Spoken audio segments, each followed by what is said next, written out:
नमस्कार, आपण पाहत आहात एके महाराष्ट्र लाईव्ह न्यूज। नमस्कार, आपण पाहत आहात एके महाराष्ट्र लाईव्ह न्यूज। आपण गेवराई तालुक्यातील आलेलो आहोत।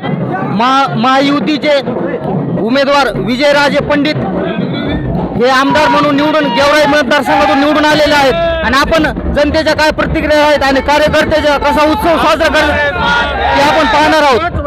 राहुल हजारे माजी सरपंच शिरस मार्ग जी विजयराजेने मागच्या 5 वर्षात जे काम केले त्याची पोचपावती म्हणून 44,000 मतांनी जी लीड दिली त्या मतदार राजाचं मी एक सर्वसामान्य कार्यकर्ता म्हणून आभार व्यक्त करतो।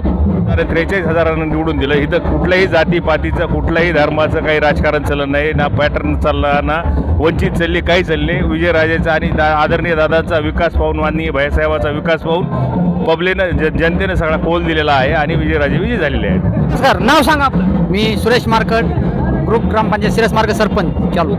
आज विजयराजेंचा गेवराई मतदारसंघातून चांगल्या मतांनी विजय झालेला, काय सांगणार ते विजयराजेबद्दल बोलायचं म्हणलं तर त्यांच्या पाठीमागं त्यांचे मोठे बंधू अमरसिंह पंडित यांचा भक्कम पाठिंबा असल्यामुळे त्यांचा विजय होणार हे आम्हाला अगोदरच माहित होतं आणि त्यातली त्यात 42,000 मतांनी निवडून आले याचा आम्हाला मनस्वी आनंद होत आहे। त्यांच्या कामाचं जर पाहिलं आमच्या शिरस मार्ग सर्कलमध्ये तिकडं गणामध्ये तर त्यांनी मोठमोठाले बॅरेज केलेले आहेत, पुलं केलेले आहेत, रस्ते केलेले आहेत।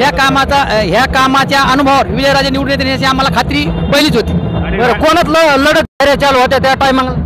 बदामराव पंडित आणि विजयराजे पंडित यांच्यात लढत चालू होती। स्टार्टिंग पासून चांगले होते का प्रतिसाद? पहिल्यापासूनच आम्हाला चांगला प्रतिसाद भेटला। पहिल्यापासून 2,000च्या प्रत्येक फेरीला 2,000 लीड प्रमाणे आम्ही विजयराजे वाढतच गेले। किती वेळ फेरीपर्यंत कंटिन्यू वाढत होती? कंटिन्यू 29व्या फेरीपर्यंत वाढत गेले आणि त्याची लीड 42,000च्या पुढे जाऊन।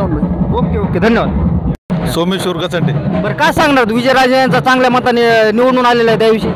विजयराजे चांगल्या मतांनी निवडून आलेले आहेत आणि महायुतीचं सरकार आहे वर केंद्रामध्ये बी भाजप महायुती सरकार आहे, त्यामुळे जे विकासाचे सिंचनाचे प्रश्न जे बाकी राहिलेले आहेत ते या कार्यकाळामध्ये पूर्ण होतील अशी अपेक्षा आहे ग्रामीण सामान्य माणसाची। धन्यवाद। काय नाव आपलं? उद्धव चव्हाण। बरं, काय सांगणार आता याविषयी? निवडून आलेले आहेत विजयराजे याविषयी? विजयराजे हे जनसेवा, यांनी अहोरात्र जनतेची सेवा केली। ते जनतेच्या सेवेमुळं त्यांना भरघोस अशा मताने सामान्यातल्या सामान्य माणसांनी विजयराजे यांना मतदान करून आमदारकीला पाठवलं आहे। ओके, धन्यवाद।